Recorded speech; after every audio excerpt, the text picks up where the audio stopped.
Narito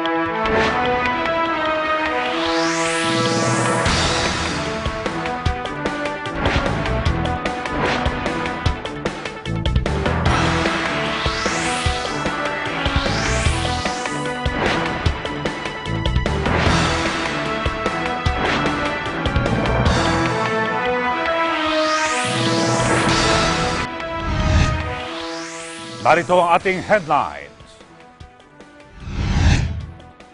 Senador Leila de Lima inamin ang pakikipagrelasyon sa kanyang dating driver bodyguard na si Ronnie Dayan.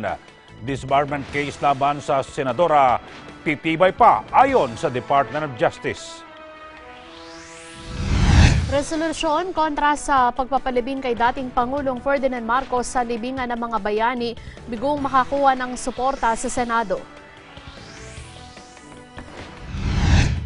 Kaso ng Zika virus sa Pilipinas patuloy na nadaragdagan. Umakyat na sa 33 ayon sa Department of Health. May impact yan sa pagmahal ng imported items, but as economists din, sinasabi natin nakakabuti yan dahil pag mas mahal yung import, protection yan sa local industry. Mahinang piso kontra dolyar may bentahe sa Pilipinas ayon kay Trade Secretary Ramon Lopez. Sa balitang abroad, dambuhalang sinkhole sa Fukuoka, Japan natabunan na matapos ang isang linggo. At tunghayan ang ganda at laki ng supermoon na inabangan at nasaksihan sa iba't ibang panig ng mundo.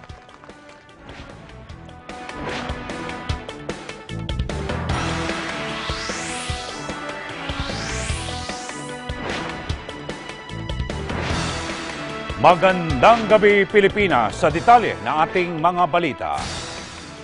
Kampante si Justice Secretary Vitaliano Aguirre na malaki ang magiging epekto sa mga kaso laban kay Senadora Leila de Lima kaugnay sa illegal na droga ang pag-amin nito na nagkaroon nga sila ng relasyon ng dating driver at bodyguard niya na si Ronnie Dayan.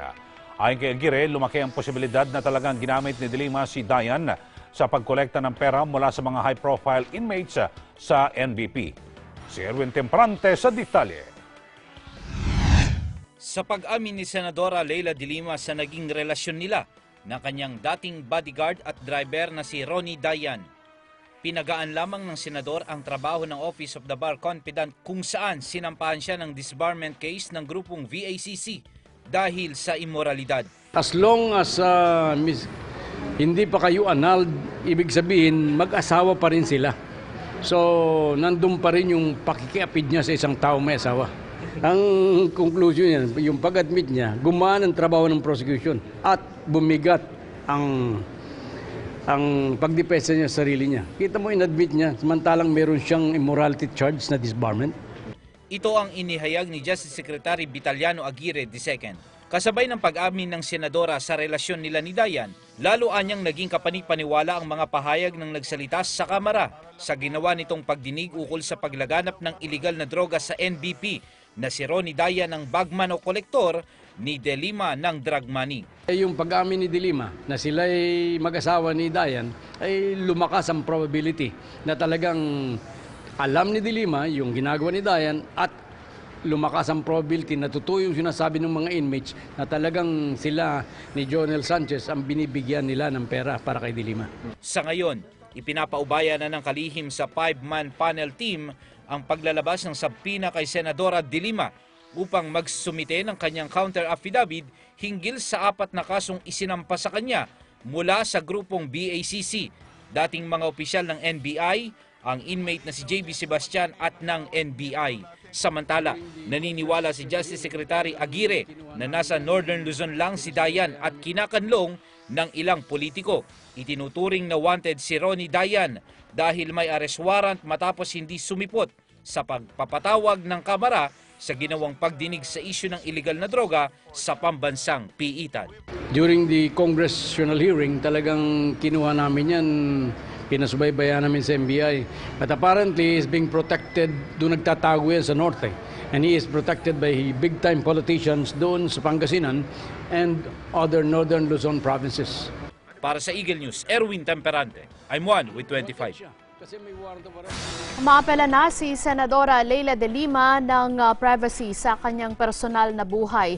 Kasunod ito ng mga naabot o inaabot na batikos matapos sa mining nagkaroon ng relasyon sa kanyang dating driver bodyguard na si Ronnie Dayan. Iginiit ni de Lima na hindi naman nakakaapekto ang kanyang personal na buhay sa kanyang trabaho sa gobyerno at hindi na ito dapat bigyan ng mali siya. Iginiit ni de Lima na nasagot na ang lahat ng issue hinggil dito at sana raw ay irespeto ang kanyang right to privacy.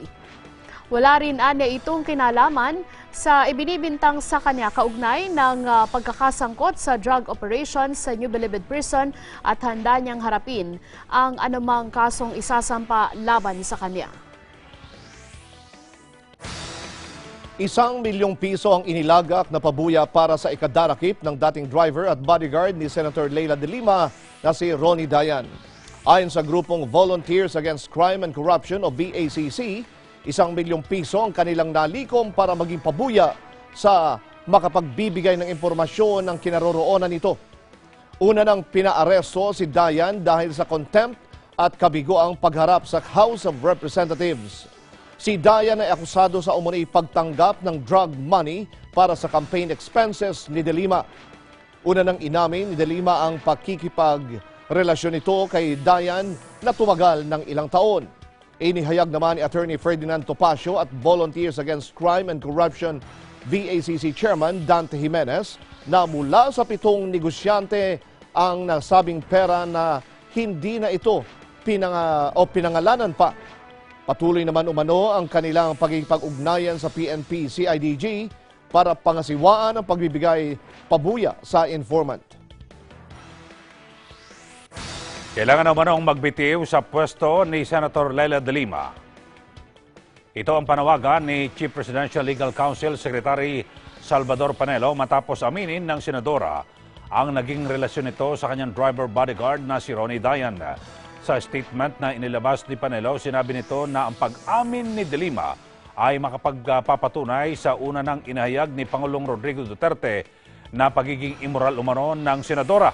Ayon pa sa Pangulo, si Dayan ay sangkot sa illegal drug trade sa loob ng National Bilibid Prison. Pinawi naman ng Senate leadership ang pangamba ng publiko na sususpindihin ni Pangulong Duterte ang pribilehyo sa writ of habeas corpus. Sinabi ni Senate President Coco Pimentel, sumagi lang ito sa isip ng Pangulo. Kapag suspendido ang writ of habeas corpus, maaaring arestuhin ng gobyerno ang sinumang hinihinalang terorista, kriminal, drug addict o drug lords kahit walang warrant na inisyo ang korte. Si Mean Corvera sa detalye. Pinakalma ng liderato ng Senado ang publiko sa banta ng Pangulo na sususpindihin ng writ of habeas corpus. Nauna nang umalba ang iba't ibang sektor sa banta ng Pangulo dahil sa pinangangambahang warrantless arrest. Sa ilalim kasi ng saligang batas, kapag suspindido ang writ of habeas corpus, maaaring arestuhin ng gobyerno ang sinumang hinihinalang terorista, kriminal, drug addict o drug lords kahit walang warrant na inisyo ang korte. Pero ayon kay Senate President Aquilino Pimentel, hindi seryoso ang Pangulo at sumagi lang raw ito sa isip niya dahil sa lawak ng problema sa droga. Katunayan, nagpatawag anya ng Mini Legislative Executive Development Advisory Council ang Pangulo para ikonsulta ang issue. Masyado na raw nadidismaya ang Pangulo dahil sa pagkakasangkot ng mga government officials sa anti-illegal drugs operations at humahanap lang ito ng mas mabilis na solusyon. Walang sinabi na kung itutuloy ba at pinakita niya sa amin and this consumed a lot of time yung enormity of the drug problem because he showed to us the thick dossier or thick reports that he has in his possession, maybe 6 inches thick yun, of names of government pa lang, wala pa dun yung outside of government personalities involved in drugs. Alam daw ng Pangulo ang mga parameters kung kailan dapat gamitin ang suspensyon ng writ of habeas corpus at kung maaari itong magamit na weapon, ammunition o paraan para sugpuin ang illegal drugs. Yun. At least dun yun sa preliminary talk bago kami pumunta sa meat of the meeting. Nasabi lang niya na he was only thinking out loud na ano ba yung mga weapons or ammunition or methods available to him. Yun lang po yun. I don't think the President is serious in considering it at all. Siguro, nasabi niya yun because in the event na the government will not be successful in curtailing the problem of illegal drugs, yun ang mga possibilities. Pero sabi nga niya, kahit martial law, hindi rin masusukuyan basta-basta sabi niya. Nakiusap na raw ang Pangulo na paspasan ang pagpapatibay sa mga panukalang batas na makakatulong para mapalakas pa ang kampanya laban sa ipinagbabawal na gamot. Kabilang na rito ang death penalty sa mga drug-related cases at karagdagang pondo sa rehabilitasyon ng libo-libong sumukong drug addict. Perhaps yung not only the support but also legislation that would fast track some of the issues they want to take up. Like for example, additional rehabilitation centers, money for the rehabilitation patients. Bilyon ang aabutin so yung mga ganon. And then also the issue of the death penalty, and then pinag-usapan yung economic issues. Wala siyang sinabing gano'n. Sinabi lang niya na yung mga batas na nauukol na tumutukoy sa illegal drugs at drug abuse ay iharapin at kung pwede, apurahin. Bukod sa problema sa droga, natalakay na rin daw ang issue ng tax reform package at ang countermeasure para sa mawawalang kita ng gobyerno, amyenda sa anti-money laundering law at ang hinihinging emergency power para maresolba ang krisis sa traffic. Para sa Eagle News, may Ann Corberayam 1 with 25. Sa ibang balita, bigo ang Senado na mapigilan ang pagpapalibing kay dating Pangulong Ferdinand Marcos sa libingan ng mga bayani. Ito'y matapos ibasura ng Senado ang resolusyon ni Senador Riza Ontiveros dahil 8 senador lang ang bumoto na layong tutulan ang naunang ruling ng kataas-taasang hukuman. Kasama sa mga pumabor sina Senators Franklin Drilon, Coco Pimentel, Grace Poe, Bam Aquino, Francis Pangilinan, Joel Villanueva at Leila de Lima. 6 na senador naman ang tumutol, kabilang na sina Senators Manny Pacquiao, Vicente Soto, Ping Lacson, Gringo Honasan, Cynthia Villar at Dick Gordon, habang 6 na senador ang nag-abstain. Mangangailangan ng 13 boto ang anumang resolusyon bago tuluyang mapagtibay ng Senado. Sa ngayon, nasa kamay na ng Pangulo kung magbabago pa ang naunang desisyon nito hinggil sa pagpapalibing kay Marcos. Abangan! Dagdag na 2,000 piso sa SSS pension, inaprubahan sa Kongreso. Surigao del Sur Congressman Prospero Pichay, pinakakasuhan. Yan at iba pang mga balita sa pagbabalik ng Mata ng Agila.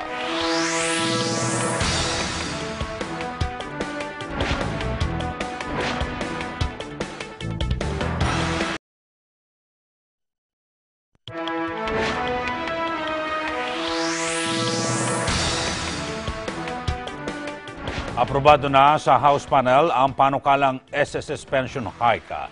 Una nang naipasa ang SSS Pension Hike Bill, pero naibito ito ni dating Pangulong Noynoy Aquino. Si Madeline Villar sa detalye.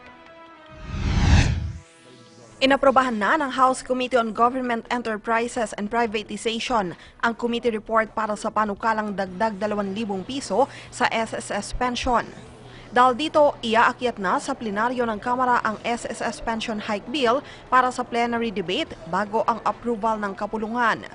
Ayon sa chairman ng House Committee on Government Enterprises and Privatization na si Congressman Jesus Sacdalan, nakausap nila sa isang executive session ang mga opisyal ng SSS. Nakahanap umano ng paraan ng SSS kung saan i-invest ang pera ng ahensya upang mapahaba ang buhay ng pondo nito kahit na magbigay ng dagdag na pensyon. Isa umano sa paraang ito ay ang pag-invest ng SSS funds sa PPP projects. Ayon naman kay SSS Chairman Amado Valdez, tanggap ng SSS ang concern ng Kongreso na tulungan ang working class sa pamamagitan ng dagdag na pensyon. Iginiit naman ni dating Bayan Muna Representative Nery Colmenares na tuluyang isakatuparan ng Kongreso ang pagpapatibay sa SSS Pension Hike Bill.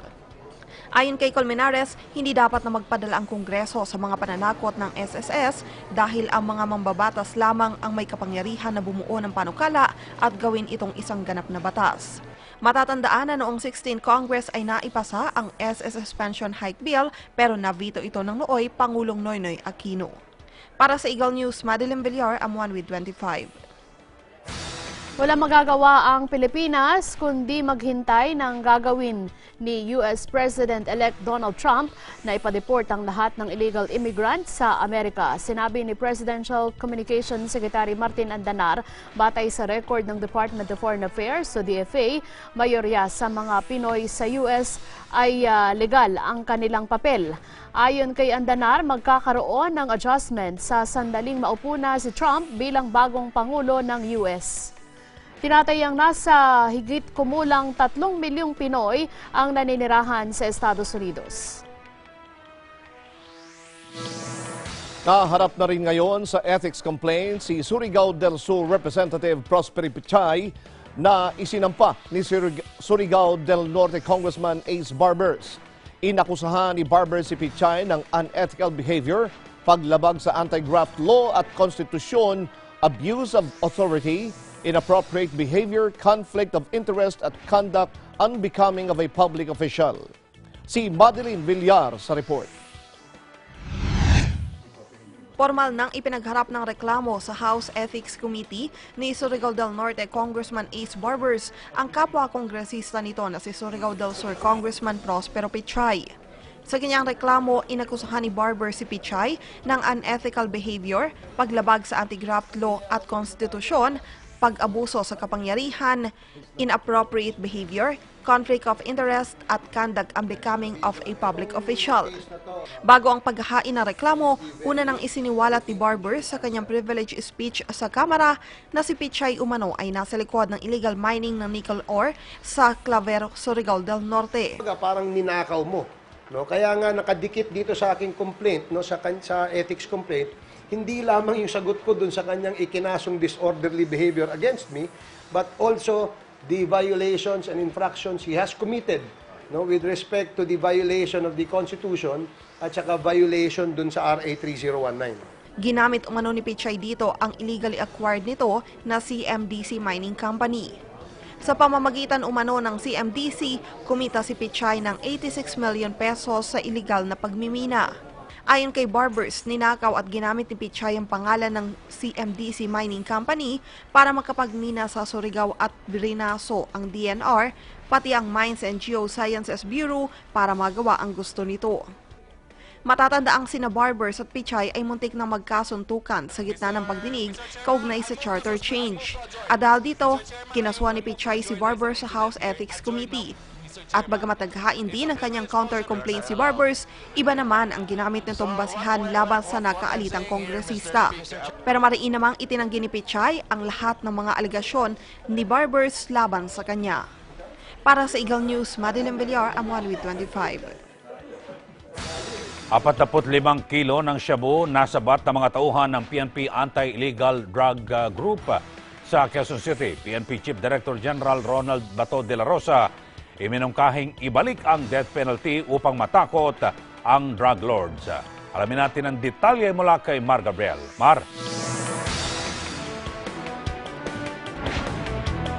Yes, Eli, aabot nga sa 45 kilo ng hinihinalang shabu na nagkakahalaga ng 250 million pesos ang nasabat ng mga tauhan ng PNP Anti-Illegal Drugs Group dito sa isang apartment sa kahabaan ng Banawi Street, Barangay Manresa dito sa Quezon City.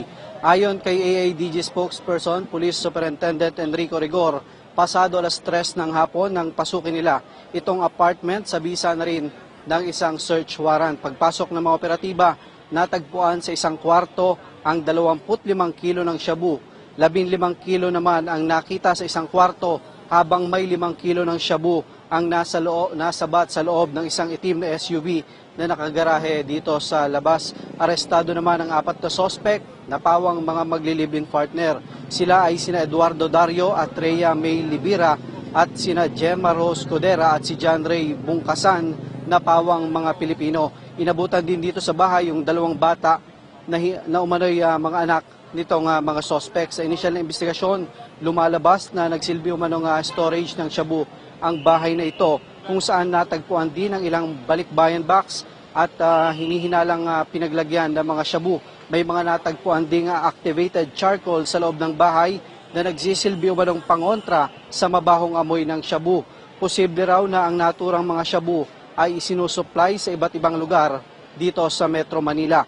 Bandang alas 5 naman ng hapon kanina, Eli, dumating dito sa lugar itong si PNP Chief Ronald Bato de la Rosa at kinausap niya itong mga sospek. Inalokpan ni Bato ang mga sospek na tutulungan niya mga ito na mapawalang sala kung sasabihin nila kung nasaan itong si alias Charlie, pero wala siyang napigas sa mga sospek. Tila dismayado naman si Bato na tila hindi pa rin natitinag ang mga sindikato ng droga sa kabila ng pinaigting na kampanya ng gobyerno laban sa illegal na droga. Kaya para sa kanya, kailangan na talagang ibalik ang death penalty upang kahit papano ay masindak ang mga ito. Pakinggan natin ang pahayag ni PNP Chief Ronald Bato de la Rosa. Kailangan natin ang death penalty talaga ng batas. Dahil sipin mo, kadami lang namamatay, di ba? Kadami lang tumutumba. Di ba, nagdadala pa sila dito kadami, di ba? So, ibig sabihin, alam nila na maiwasan nila yung batas. Lalo na ngayon, maraming tumutuligsa sa atin sa ating war on drugs, yung ayaw na mayroong mamamatay. So, gano'n, kaya sila tumatapag. Pero kung mayroong death penalty, tatay agad yung pinito kadami. Tingnan mo, ibang bansa, walang matapang na magdadala ng ganito. Kaya lang mamamatay talaga sila.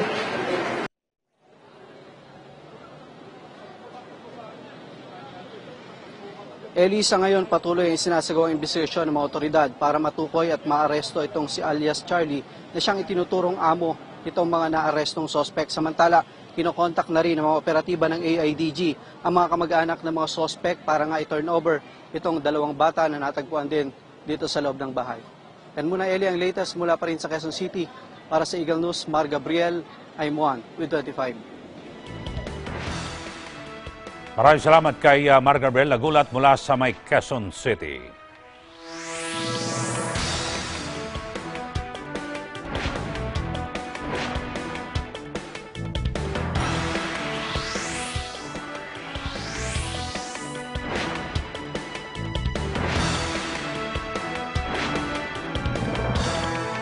Narito ang mga news bullet. Patuloy ang ginagawang pagpili ng Armed Forces of the Philippines o AP para sa magiging susunod na hepe nito. Sa gitna ito ng pagreretiro ni AP Chief of Staff General Ricardo Bisaya sa December 8, ang Board of Generals ang tutukoy kung sino ang kwalipikado na susunod na hepe ng AFP. Itinalaga ni Pangulong Rodrigo Duterte bilang bagong administrador ng National Irrigation Authority o NIA si Peter Chu Labiña. Si Labiña ay dating campaign spokesperson ni Duterte at nagsilbi rin bilang special assistant ng Pangulo noong ito ay alkalde pa sa Davao City. Abangan! Pangulong Rodrigo Duterte at dating Pangulong Fidel Ramos nagpulong. Communication Secretary Martin Andanar humingi ng paumanhin sa pagtawag ng temperamental brat sa mga nagsusulong ng anti-Marcos burial. Yan rin pa mga balita sa pagbabalik ng Mata ng Agila.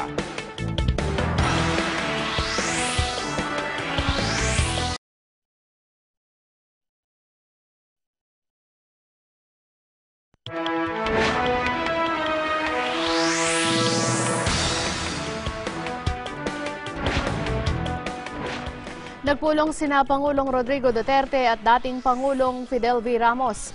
Ayon kay Presidential Peace Advisor Jesus Doresa, sumentro sa ilang current at political issues ang nasabing pulong ni Duterte at ng dating Pangulo. Kasama sa nasabing pulong, sina Doresa at National Security Advisor Hermogenes Esperon. Bagaman hindi pa naglalabas ang opisyal na pahayag ang Malacanang hinggil sa detalye ng nasabing pulong, sinabi ng ilang palace advisors o insiders na nagpapakita lamang ito na maayos ang relasyon ng dalawa. O narito, ilang beses na binatikos ng dating Pangulo ang ilang government policies ni Duterte na naawi pa sa kanyang pagbibitiw bilang special envoy ng bansa sa China.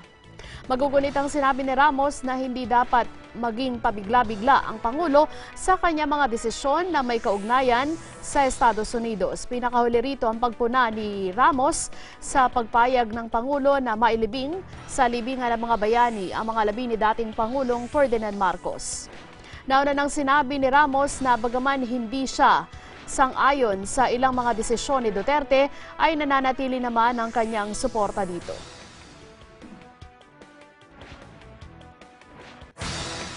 Humingi ng paumanhin si Communication Secretary Martin Andanar sa mga nasaktan sa pagtawag niya ng temperamental brats sa mga kumukontra sa desisyon ng Supreme Court na payagan ng pagpapalibing kay dating Pangulong Ferdinand Marcos sa libingan ng mga bayani. Ayon kay Andanar, wala siyang intensyon na manakit ng damdamin o maliitin ang karanasan ng mga biktima ng martial law. Aminado rin si Andanar na hati ang opinyon ng sambayan ng Pilipino sa Heroes Burial ng dating Pangulo. Sa ibang balita, inilunsad ng pamahalaan ng OFW Summit para matulungan ang mga overseas Filipino worker at matigil na ang pagtatrabaho sa labas ng bansa. Tampok sa nasabing programa ang pagtuturo sa mga OFW ng tamang pag-iimpok at negosyo. Si Mian Corbera sa detalye. Desidido raw ang gobyerno na tulungan ang mga overseas Filipino workers at matigil na ang pangingibang bayan para maghanap ng trabaho. Ito ang dahilan kaya inilunsad ang OFW Summit na layong hikayatin sa pagnenegosyo at magkaroon ng ibang pagkakakitaan ang mga Pinoy workers kasama na ang kanilang pamilya. Sa summit, tuturuan ang pamilya ng mga OFW na mag-impok at magnegosyo para hindi masayang ang kanilang mga pinaghirapan sa abroad. Or maliliit na hanap buhay, yung pamilya nila out of the remittance ang ating mga OFW nang sa ganon, in the future kung gusto nang umuwi ng kanilang mahal sa buhay from abroad, meron na silang pinagkakakitaan dito sa Pilipinas.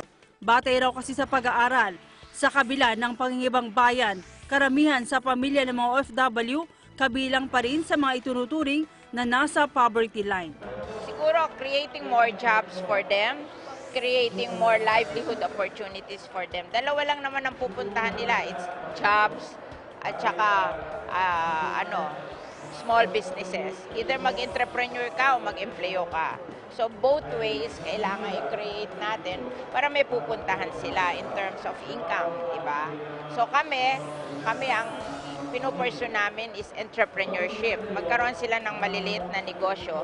Of course, ang government kasama rin sa program nila in addition to creating livelihood for them, creation of jobs. Ayon sa Department of Trade and Industry, ang pagpapalakas sa small and medium enterprises ang isa sa nakikitang solusyon para bawasan rin ang may hirap, walang trabaho at makasabay sa global competition. Umaabot na raw sa mahigit 300 negosyo centers o one-stop shop ang binuksan ng DTI.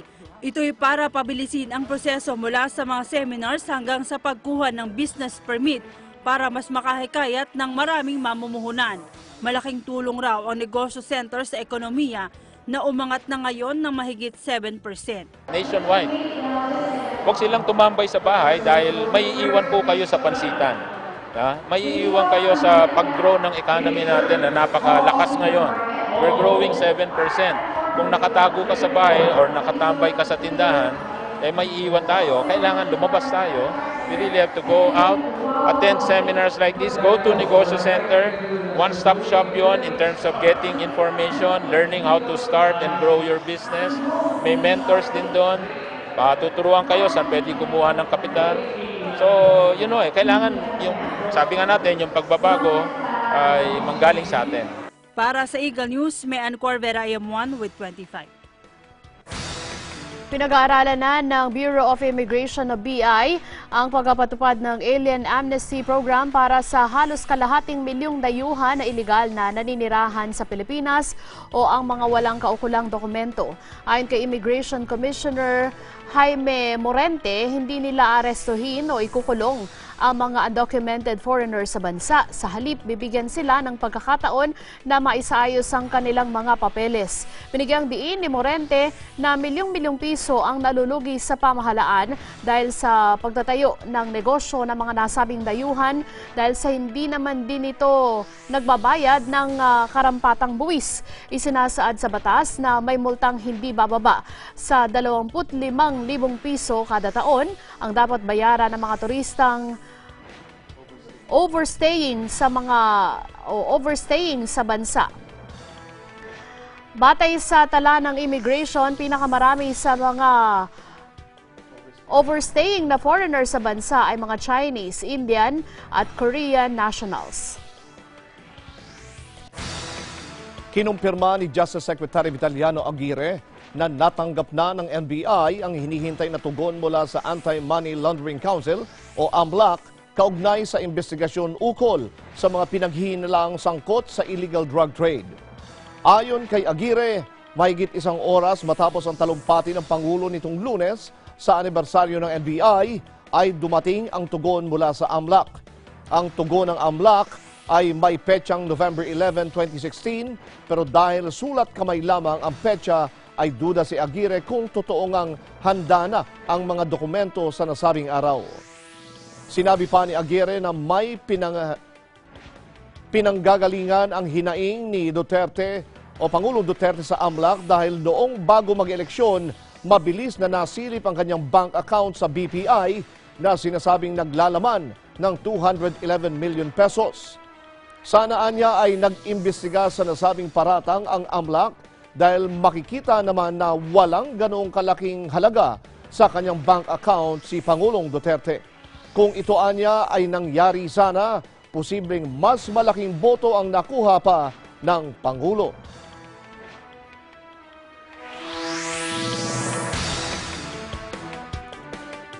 Narito ang mga karagdagang news bullet. Higit 160 motorista ang nahuling lumabag sa unang araw ng motorcycle lane policy. Ayon sa MMDA, karamihan sa mga ito ay nahuli sa EDSA na sinundan naman ng Commonwealth Avenue. Counting violators naman naitala sa Macapagal Boulevard sa Pasay City at C5 Road. Nagbabala sa publiko ang PNP laban sa modus ng mga kriminal ngayong papalapit na ang holiday season. Nag-umpisa na rin mag-deploy ng mga pulis lalo na sa mga malalaking mall sa Metro Manila. Abangan! 33 kaso ng Zika virus na itala na sa Pilipinas. Attorney Danilo Concepcion, inihalal na bagong presidente ng University of the Philippines o UP. Yan at iba pa ang mga balita sa pagbabalik ng Mata ng Agila.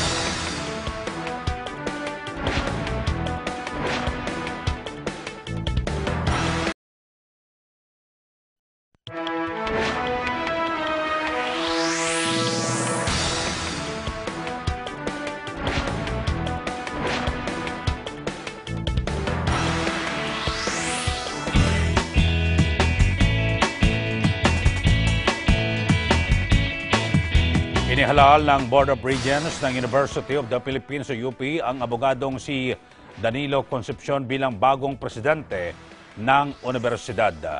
Sa February 2017, ganap na magiging UP President si Atty. Concepcion kapalit ni Dr. Alfredo Pascual. Si Atty. Concepcion din ang dekano sa UP College of Law. 4 sa 10 orihinal na nominado ay nadiskwalipika dahil sa age limit, kabilang si UP Diliman Chancellor Michael Tan.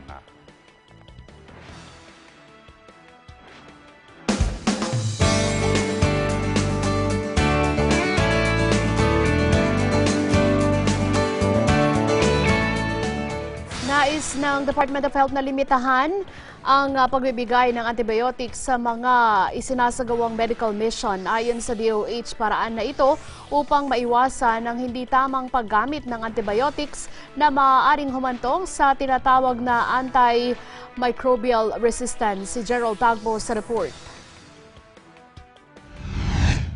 Sa mga medical mission ng iba't ibang grupo, karaniwang sinasamantala na ng mga mahihirap nating kababayan na makakuha ng gamot dahil sa unang-una ay libre at mismong sa lugar na nila inilalapit ang kanilang pangailangan. Subalit nais ng Department of Health na ma-regulate ang pamamahagi ng gamot, partikular na ang antibiotics dahil sa hindi nagiging tama ang paggamit ng ilan. Ayon kay Health Secretary Pauline Jean Ubial, nais ng kagawaran na maalis ang maling isipan na vitamins ang antibiotics dahil sa halip na makabuti sa katawan, lalo lamang lalala ang sakit kapag hindi tama ang pag-inom nito ng walang reseta ng doktor. Kapag mali ang paggamit ng antibiotics, maaaring mauwi sa tinatawag na antimicrobial resistance o AMR, kung saan mas lalo lumalakas ang bakterya at nawawala ng bisa ang gamot. Because actually what happens is that people get drugs because they try to pretend they're sick so that they can get the free drugs. But actually, in truth and in fact, they are not sick. 90% of patients who go to medical missions are not sick. They just go there for the free drugs. Sinabi pa ni Ubial na pwedeng humanggalang ang medical mission sa pagsasagawa ng physical examination, check-up, pagpapabunot ng ngipin, blood donation at iba pang operasyon. Subalit paglilinaw ng kalihim, pwede pa ring mamahagi ng gamot kung may kaukulang reseta mula sa doktor. Bukod rito, meron din na hindi tinatapos ang pag-inom ng antibiotics sa pag-aakalang magaling na sa sakit. Importante na sundin ang payo ng doktor at tapusin ang itinakdang pag-inom na nasabing gamot upang matiyak na makarecover sa karamdaman. Madaling mabili ang antibiotics sa mga butika pero ayon sa batas, kinakailangan pa rin ng reseta ng manggagamot. That's why we're also partnering with the Pharmacy Association and the Drugstore Association so that we educate the pharmacists and the drugstore or retail outlets so that they will comply with the law. Sa tala ng World Health Organization o WHO, aabot sa 700,000 katao sa buong mundo ang namamatay taon-taon sanhi ng antimicrobial resistance. Sa Pilipinas, wala pang datos ang ahensya tungkol sa kaso ng AMR.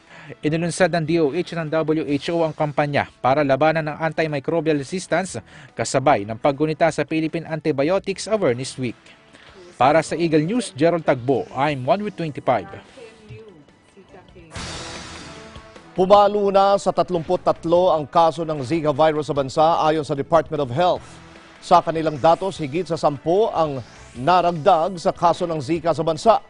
Ayon kay Health Secretary Pauline Jean Ubial, sa 33 Zika cases, 12 ang mula sa Iloilo, 4 sa Bacoor, Cavite, tig-3 sa Mandaluyong City at Calamba City, Laguna, tig-2 sa Antipolo sa Rizal, Las Piñas, Muntinlupa, habang tig-1 sa Quezon City, Makati City, Caloocan City at Maynila. Patuloy pa rin minomonitor sa Research Institute for Tropical Medicine o RITM ang mga sample. Sinubaybayan naman ang isang buntis sa Cebu na nakita ng sintomas ng sakit. Sumailalim na sa 2 ultrasound ng babae at wala pang nakikitang abnormalidad sa ipinagdadalang tao nito. Okay pa rin siya at minomonitor natin siya.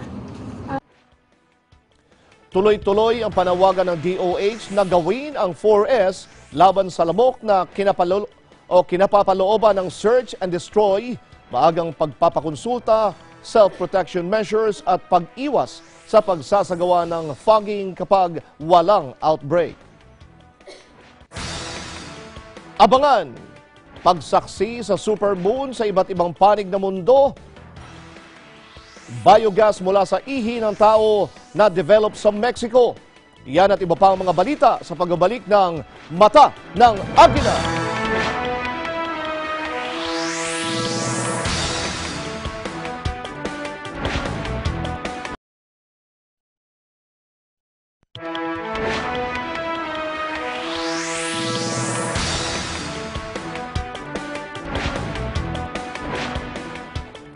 Sa ating public service announcement, magkakaroon ng water interruption sa Las Piñas at Bacoor, Cavite dahil sa isang leak repair ng Maynilad Water Services sa Coastal Road, Parañaque City.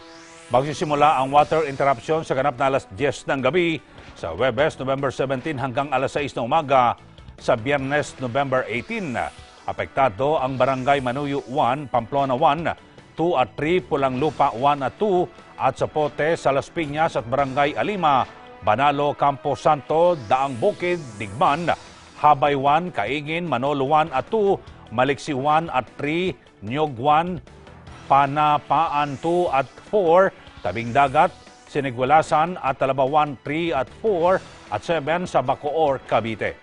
Pinapayuhan ang mga customer na mag-ipon ng tubig at posibleng magkaroon ng delay sa pagbabalik ng water supply. Depende sa taas at layo ng lugar sa pumping stations.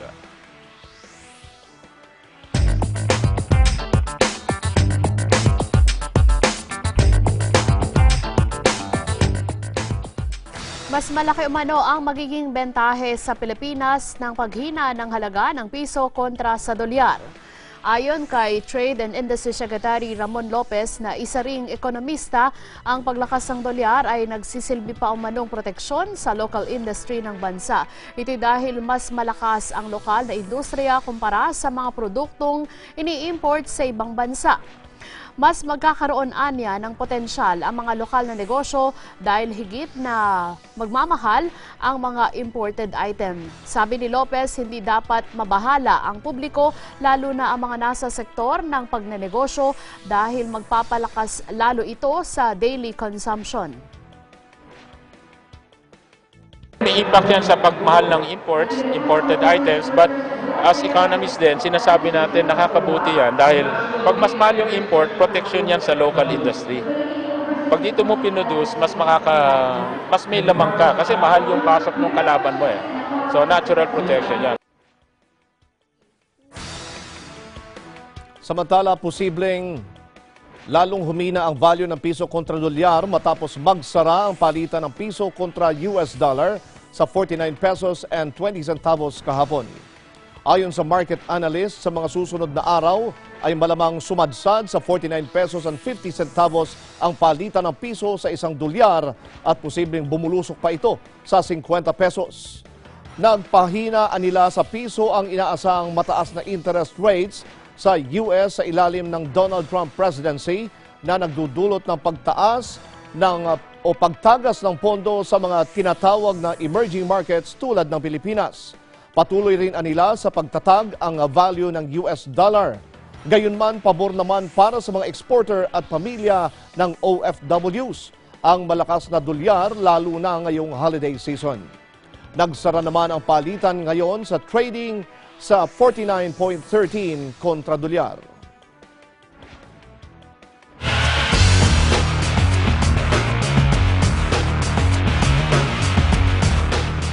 Wagi pa rin ang Los Angeles Clippers kontra Brooklyn Nets sa pagpapatuloy ng 2016-2017 NBA regular season at kauna-unahang Pilipina na nanalo sa 8 World Wushu Championships.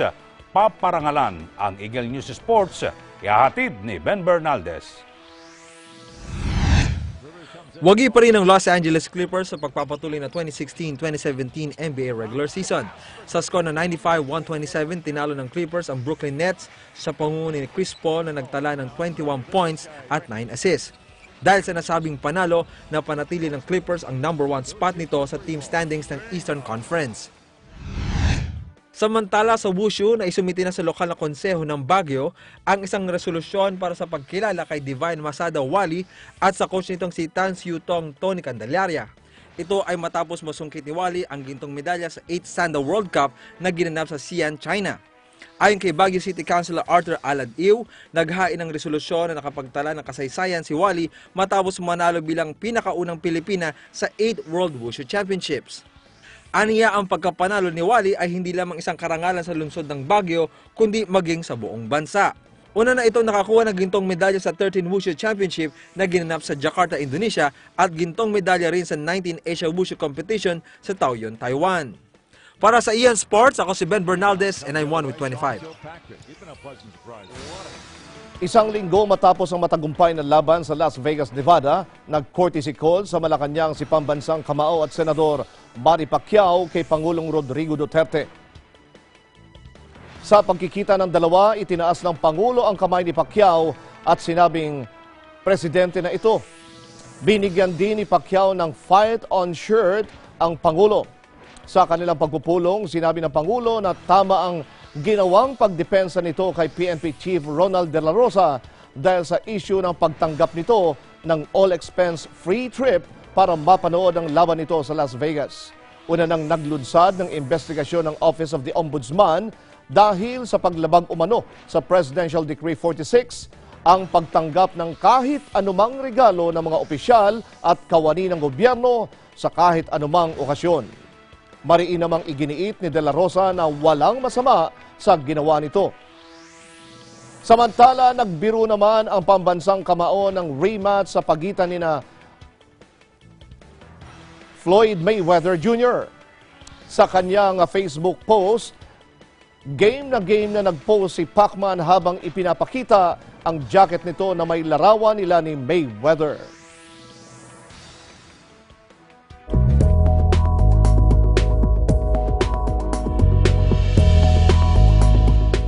Malaking bahagi ng bansa ang uulanin sa susunod na ilang araw dahil sa tail end ng cold front. Ang cold front ang siyang hangganan sa pagitan ng mainit at malamig na hangin na nagiging ulap at dahilan ng mga pag-ulan.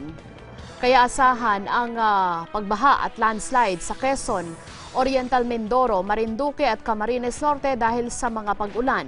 Katamtamang pag-ulan ang mararanasan naman sa Cavite, Laguna, Batangas, Rizal, Albay, Catanduanes, Sorsogon, Masbate, Camarines Sur, Occidental Mindoro at Romblon. Ang nalalabing bahagi ng bansa ay makararanas din ng mga pag-ulan lalo na sa eastern section. Abangan pagsaksi sa supermoon sa iba't ibang bahagi ng mundo. Biogas mula sa ihi ng tao na na-develop sa Mexico. Yan at iba pang mga balita sa pagbabalik ng Mata ng Agila.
Supermoon na tunghayan sa iba't ibang panig ng mundo. Alamin natin ang kabuang detalye kay John D. Amoroso.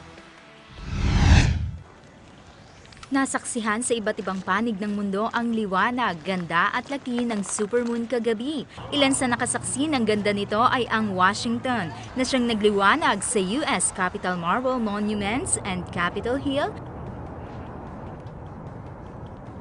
Kaya naman hindi ito pinalampas ng mga residente. Sa Boston naman ay isang time-lapse ng pagtaas ng supermoon sa lugar ang kanilang ginawa. Habang sa Cuba, isang malaki at maliwanag na supermoon ang nasaksihan ng mga residente na talagang pinaghandaan at pinagmasdan ng mga nandoon kasama ng kanilang mga mahal sa buhay. Malaki rin na supermoon ang nasaksihan sa Australia. Maliwanag namang napagmasdan ang laki ng supermoon sa Lisbon 25 April Bridge sa Portugal. Parang sumisilip naman ang supermoon sa bahagi ng Spain mula sa mga gusali nito. Maging sa Georgia na nasa likuran naman ng glass roof of Presidential Palace in Tbilisi. Inabangan din ang paglitaw ng supermoon sa ancient monuments sa Athens, Greece. Pati na rin sa Germany mula sa Brandenburg Gate. Orange na supermoon naman ang nasaksihan sa Italy. Sa China, nakuhanan din nila ang ganda ng supermoon sa pamamagitan ng time-lapse. Samantala, hindi naman mahuhuli dito sa Pilipinas dahil nasaksihan din ang laki at liwanag nito sa bansa. Gamit ang reflector telescope, nakita ng buong buo at malinaw ang mga crater ng buwan. Ayon kay Jeff Abanto ng New Era University Astronomy Department, taong 1948 nang huling makita ng mga Pilipino ang supermoon, ngunit hindi ito gaano kalaki kumpara ngayong 2016. Labis naman ang kagalakan ng mga estudyante ng New Era University na nakasaksi sa supermoon, kung saan unang beses daw nilang nasaksihan ito ng malapitan. Ang supermoon ay pambihirang pagkakataon kung saan mamamasdan ang buwan ng mas malapit sa mundo. Natunghayan ang pinakamalapit na lokasyon ng buwan bandang alas 7:21 kagabi, habang nakita naman ang full moon nito bandang alas 10 kagabi. Huling naitala ang paglitaw ng supermoon, 68 taon na ang nakakaraan. Mauulit naman ang phenomenon sa taong 2034. Para sa Eagle News, Jan Di Amoroso, IM1 with 25. Nadiskubre ng isang scientist sa Mexico na ang ihi ng tao ay maaaring mai-convert sa biogas na isang uri ng urban energy at maaaring maging alternatibo sa fossil fuels na nakakasira ng kapaligiran. Si Bernice Galanta sa detalye. Nadiskubre ang isang paraan sa Mexico upang makapag-generate ng clean energy. Ito ay sa pamamagitan ng pag-convert ng ihi ng tao sa biogas. Maaari itong magamit upang makapag-produce ng kuryente kapalit ng natural gas at sinasabing mas malinis o carbon neutral alternative sa fossil fuels. Ayon kay Dr. Gabriel Sandoval na nakadiskubre ng naturang paraan, napansin umano niya na ang ilang components ng urine gaya ng oxygen at hydrogen ay maaaring magamit upang makapag-produce ng clean energy. Aniya, sinubukan niyang paghiwalayin ang hydrogen at oxygen sa urine sample sa pamamagitan ng paggamit ng kuryente. At doon nadiskubre na maaari itong maging biogas. Ayon kay Dr. Sandoval, sa 5 litro ng ihi ay makakagawa ng 1 litro ng biogas. Naniniwala siya na sa 1 litro ng biogas na ito ay maaari nang makapagluto ng hapunan o mag-init ng tubig ang isang pamilya gamit ang biogas mula sa ihi. Para sa Eagle News, Bernice Galanta, and I'm 1 with 25.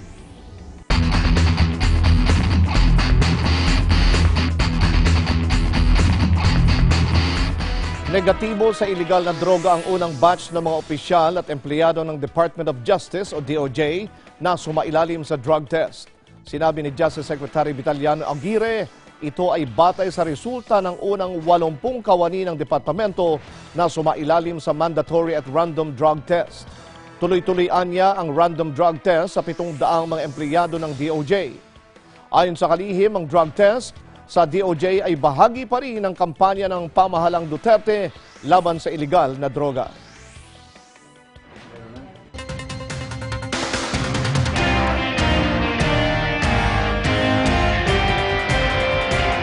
Apat na 2 estudyante sa kolehiyo sa Tarlac City tumanggap ng scholarship grant mula sa lokal na pamahalaan. May detalye si Lynn Cabrido. Nakinabang ang 402 estudyante sa kolehiyo sa inihandog na scholarship grant ng Tarlac City Government. Ayon kay Mayor Christy Angeles, bukod sa tuition fee, nadagdagan din nila ang matatanggap na allowance ng mga estudyante, maging ang pambili ng kanilang mga libro at uniforme. Anya, mula sa natatanggap na 10,000 pesos para sa tuition fee, gagawin nila itong 15,000. Dagdagan din ng 3,500 na allowance ang bawat estudyante. Labis naman ang pasasalamat ng mga benepisyaryo, partikular ang mga magulang, dahil sa malaking ginhawang maibibigay sa kanilang panig. Habang nangako naman ang mga estudyante na pagbubutihin ang kanilang pag-aaral upang magkaroon ng magandang kinabukasan. Para sa Eagle News, Lynn Cabrido, IM125. 30 estudyante ang nakinabang naman sa isinagawang Children's Day ng Philippine Air Force sa Cavite City. May detalye si Andres Ocampo. Nakinabang ang 30 estudyante sa isinagawang Children's Day ng 15th Strike Wing ng Philippine Air Force sa Sangley Point, Cavite City. Bahagi ang nasabing aktibidad sa 43rd anniversary ng unit. Maaga pa lang sinundo na ng mga miyembro ng unit ang mga bata mula sa iba't ibang barangay. Agad silang inilibot sa Aircraft Museum kung saan naroon ang iba't ibang sasakyang panghimpapawid. Nagkaroon din ng pagkakataon ng mga itong makasakay sa mga sasakyan. Kasunod dito, pinakain din ng mga miyembro ang mga bata at pinagkalooban ng mga gamit pang-eskwela. Bakas naman sa mukha ng mga bata ang sobrang kasiyahan, lalo na sa mga magulang dahil sa mga tulong na natanggap. Sa pagtatapos ng programa, nagbigay naman ng mensahe ang mga tauhan ng Philippine Air Force para sa mga nakilahok na mag-aaral sa nasabing aktibidad. Andres Ocampo, Eagle News, IM1 with 25. Abangan. Seguridad sa bansang Peru pinaigting para sa nakatakdang APEC Summit 2016. Giant-sized fried eggs nagkalat sa Central Plaza sa Chile para sa pop-up 3D art installation.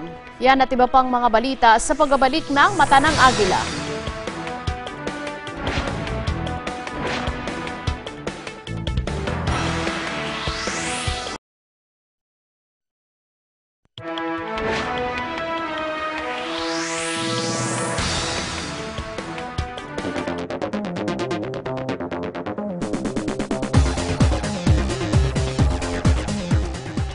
Seguridad sa bansang Peru pinaigting pa para sa nakatakdang APEC Summit 2016.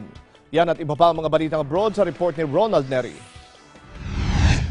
Dinagdagan pa ng Peru ang mga security personnel nito na umaabot na sa 11,500 para sa isasagawang Asia-Pacific Economic Cooperation o APEC Summit 2016 sa darating na Nobyembre 20. Ide-deploy ang mga ito sa paligid ng George Chavez International Airport sa mismong venue ng summit at para sa mga delegado sa panahon ng nasabing summit. 4 ang mga pangunahing event ang nakatakda nitong linggo. Kabilang narito ang APEC Concluding Senior Officials Meeting nitong Nobyembre 14 hanggang 15, ang APEC Ministerial Meeting sa Nobyembre 17 hanggang 18, ang APEC CEO Summit sa November 17 hanggang 19, at ang panghuli ay ang APEC Economic Leaders Meeting sa Nobyembre 20. Isasagawa naman ang APEC meeting sa Peruvian National Grand National Theater, National Museum and Conference Center sa nasabing kabisera. Nakatagdang talakayin dito ang maraming topic, kabilang na ang pandaigdigang sitwasyon ng ekonomiya at ang regional free trade. Sinimulan na ng New Zealand Emergency Services and Defense Personnel ang paglilikas sa daang-daang turista at mga residente mula sa bayan ng Kaikoura ng South Island, isang araw matapos yanigin ng malakas na lindol. Tumama ang magnitude 7.8 na lindol sa lugar pagkalipas ng hating gabi noong linggo na kumitil sa buhay ng 2 tao. Maraming bahay at gusali ang gumuho maging sa kabisera ng Wellington. Sa lakas ng pagyanig, nagkabitak-bitak ang ilang bahagi ng kalsada at sa northeast ay naputol ang mga daan at mga riles na nagdudugtong sa nasabing lugar. Makikita ang mga malalaking military helicopters na ginagamit sa evacuation operations. Nasa 1,200 mga turista ang na-stranded sa nasabing bayan. Pero pahirapan naman ngayon ang recovery efforts. Bunsod na rin ng malakas na hangin, bukod pa sa patuloy na narararasang mga aftershock. Ayon sa Civil Defense, tinatayang 80 hanggang 100,000 landslides ang naitala, sanhi ng mga paglindol. Daang-daang kabahayan ang nananatiling walang kuryente at bagsak pa rin ang mga linya na komunikasyon. Ayon kay New Zealand Prime Minister John Key, aabot sa bilyong-bilyong dolyar ang halaga ng pinsala ng lindol. Binuksan ng muli ng mga otoridad ang 5 lane ng intersection, 1 linggo matapos lamunin ito ng isang malaking sinkhole sa Fukuoka, Japan. Inalis na sa lugar ang mga traffic restriction makalipas ang 1 araw taliwas sa itinakda. Matapos maantala ang paggawa dito, dahil na rin sa masamang panahon itong linggo. Inalis na rin ang evacuation orders sa 3 kalapit na mga commercial building. Nasa 7,000 cubic meters o 2,000 truck ng lupa at semento ang itinabol sa nasabing sinkhole na may sukat na 78 talampakan ng haba at 49 na talampakan ng lalim. Samantala, halos 100 establishmento sa lugar ang naapektuhan ang kanilang negosyo sa kasagsagan ng operasyon. Pero nangako naman ang municipal government na bibigyan ng mga ito ng kompensasyon bago matapos ang taon. Para sa Eagle News, Ronald Neri, I'm 1 with 25.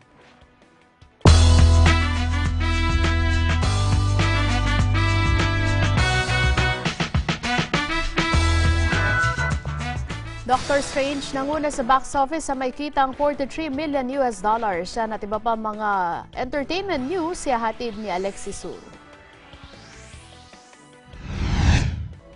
Nangunguna ang pelikulang Doctor Strange sa box office sa Amerika. Ang nasabing superhero movie na pinagbibidahan ni Benedict Cumberbatch at Tilda Swinton ay humakot na ng kabuoang $153 million.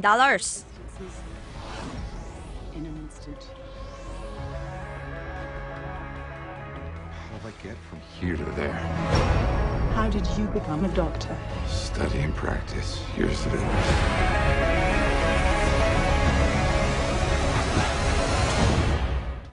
Pumangalawa naman ang animated family movie na Trolls. Kumita na ng $94 million. Ang pelikula na binigyang buhay ni Anna Kendrick, Justin Timberlake at James Corden. Branch, we just got attacked by a Bergen. A Bergen? It took everybody. Dad! What's your plan? To rescue everyone and make it home safely. So you're going to scrapbook them to freedom. Solid burn, Branch. Habang nasa third spot ang sci-fi drama na Arrival. Bida sa nasabing pelikula sina Amy Adams, Jeremy Renner at Forrest Whitaker. When you're in the show, that's what they call it, a UFO.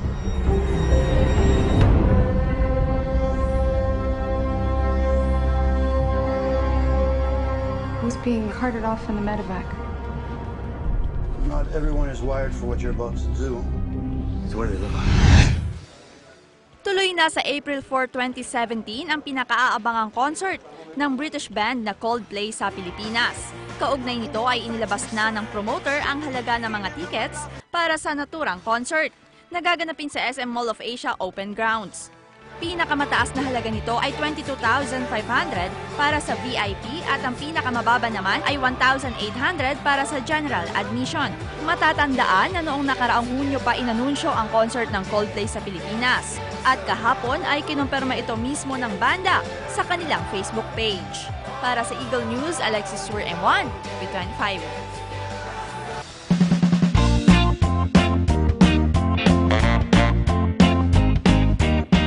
Mogo Dynasty tampok sa isang malikhaing sining sa West Africa at 3D art giant fried egg dinarayo sa Central Plaza sa Chile.